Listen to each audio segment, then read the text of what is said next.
L'effet Mathilda, c'est quand une femme fait le travail et qu'un homme prend tout le mérite. Es-tu le patron?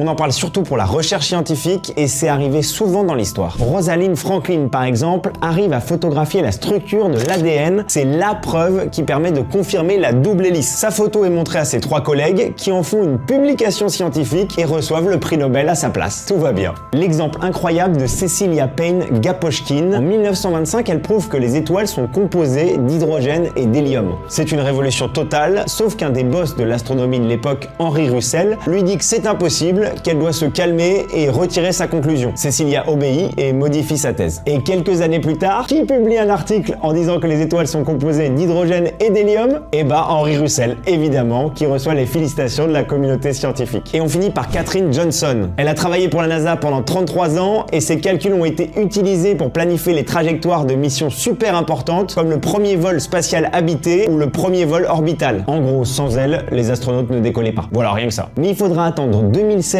et la sortie du film Les Figures de l'ombre pour que son rôle soit pleinement reconnu. Voilà, et il y a malheureusement plein d'autres exemples de l'effet Mathilda, donc n'hésite pas à me dire si tu veux une partie 2.